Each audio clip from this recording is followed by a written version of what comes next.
Yeah, No, Bobby goes first. Come on, yeah, come on. See, Yeah, look, Bobby gets to start us that's off. crazy. He had a little pressure and he folded.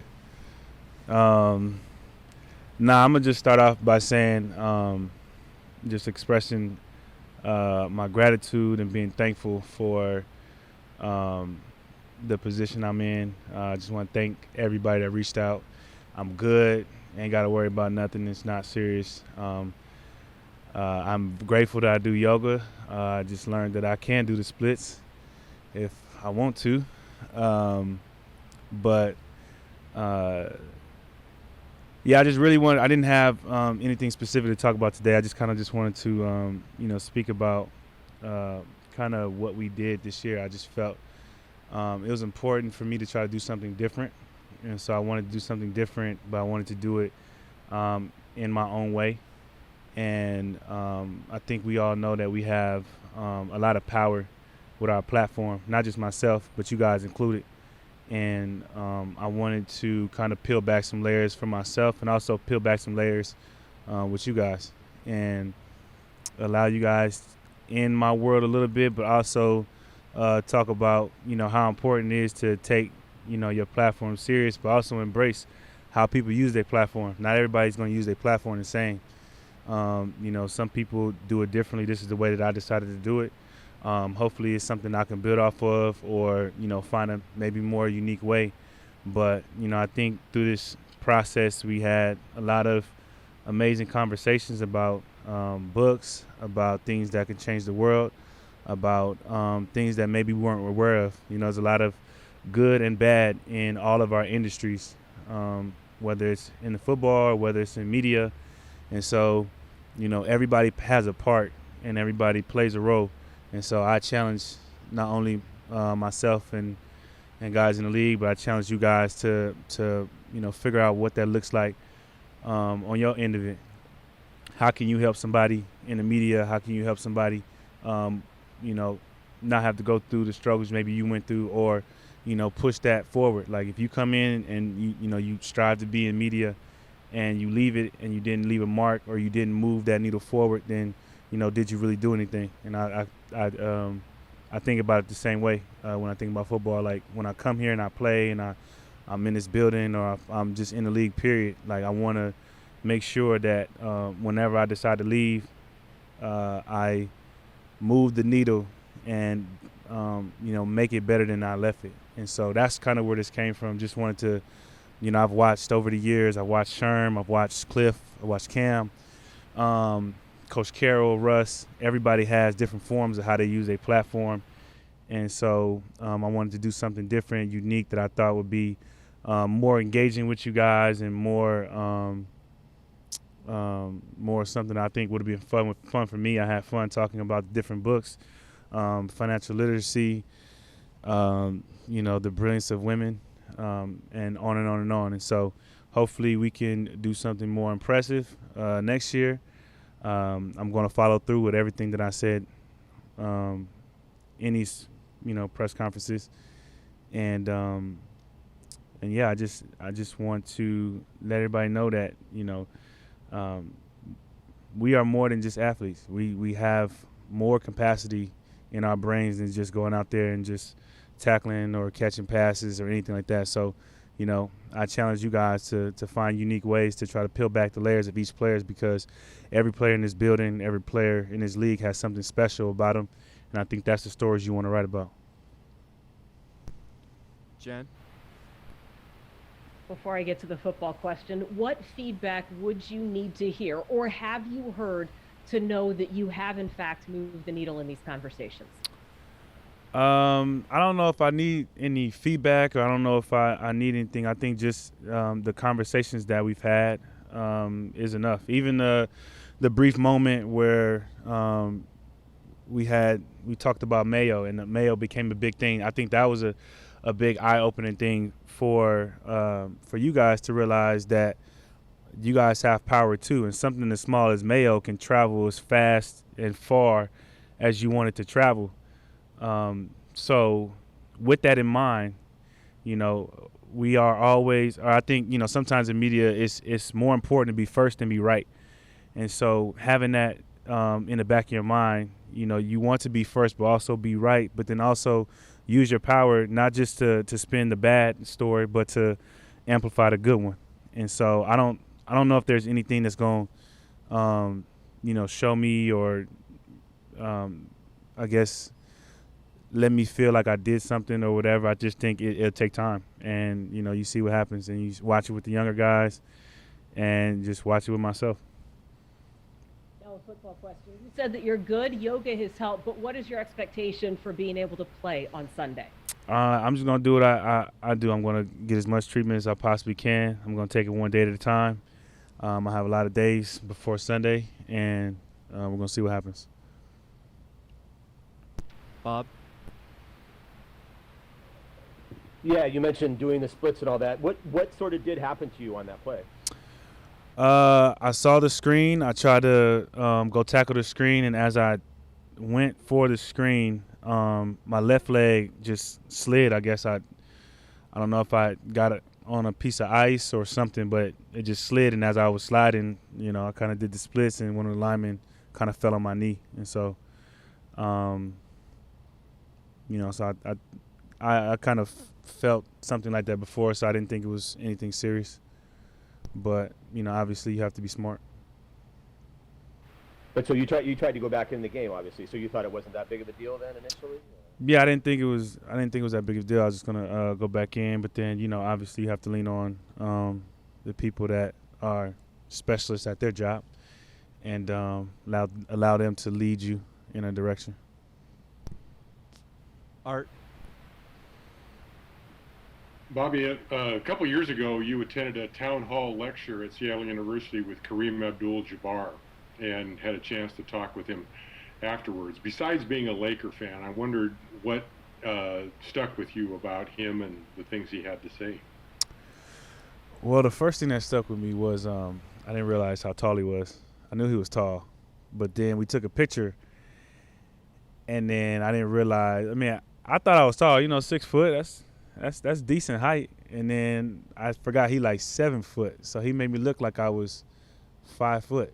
And so now I have a little bit of sympathy for people that I stand next to that I might be taller than. But I just admired his candidness, his willingness to try to change the world. Really, I don't know what. I forgot the book that he was talking about, but I feel like that was like his third or fourth book, and so he has a lot to say.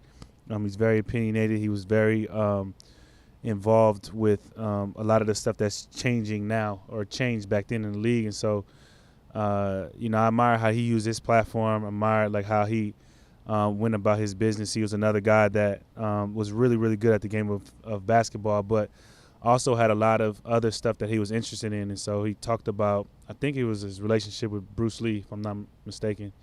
And he talked about that and talked about how that kind of grew. And so he just, I knew about him obviously because I'm a Laker fan, but I didn't really know in depth of all the things that he was doing outside of the game. And so it was just interesting to learn everything that he was doing that had nothing to do with basketball. Jackie? Hey, Bobby. Looking at Arizona, their top two backs, Edmonds and Connor, they haven't been fully healthy for a while now. How have you seen that affect the way that their offense has been running? Well, I mean, they play a big part in their offense as far as setting up the run game. I think the run game opens up a lot, for anybody that's back there. And, you add Kyler into the mix, and so you have to be conscious about those two guys, whether it's the basic run plays or whether it's the screen plays, but you also have to be conscious about Kyler taking off and running. And so I think having that element kind of completes their run game, and so when they're all together, it makes it dangerous. Tim? Hey, Bobby, you've talked a lot about reading this year. I'm just curious, do you put a number on the amount of books, the number of books, the type of books that you want to read in a certain period of time, or is it just whatever sort of fits your fancy for that moment? I think it depends on the moment. I mean, I think in the off season I'll set a goal on trying to read certain books And then maybe during the season, I'll set a goal on trying to, like, listen to books because I'm watching so much film or I'm looking at my iPad, so I don't really have time to really just sit down and just open a book all the time. And so it's harder to complete books during the season, but I listen to books a lot. And, what I found is I listen to a lot of music all the time. And let's just hypothetically say I listen to about 8 hours a day worth of music. I was just like, okay, let me try to cut that down. And instead of listening to 8 hours of music, maybe listen to 4, and the other 4 be listening to a book. And so then I try to go through books that way. And then, whenever we're done with the season, I kind of pick back up on the physical copies. But a lot of it is just in the moment. Whenever we get done with the season, I just look at different things that I could do. Like I try to take a accounting class after the season. So some of that is reading, some of that is reading on different accounting things. And so I just think there's areas that I want to get smarter at, and then I figure out how to read it, and however long it takes me, I just commit to it. And then this last Sunday, after you went into the locker room, and I'm sure they were doing tests on you, what did you do? Just watch the game from the locker room from that point forward? Yeah, I was, I got X-rays and I got, just certain things, and they thought it was smart for me to just not stand on the sideline and have everything kind of stiffen up. So I just stayed in the locker room and just watched it in one of the offices. Thanks. John Boyle. Yeah, Bobby, there could be a school of thought that might say, like, hey, you're eliminated from the playoffs, you've got this injury, why bother? Like, why would it be important to you if you can get back for this last game of the I think it's just always important to try your best to finish what you start.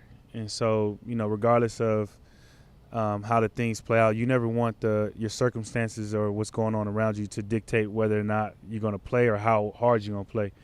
Because then I feel like you'll never be good at anything if the circumstances, if you only gave it your best when everything was good, then, the moment something didn't work out your way, you would probably fold. And so that's kind of my mentality is you just do everything you can to play and give it your best and not let the circumstances or things around you dictate your mindset. And so I never let anything around me that's going on dictate how I approach the game. I try to approach the game the same way.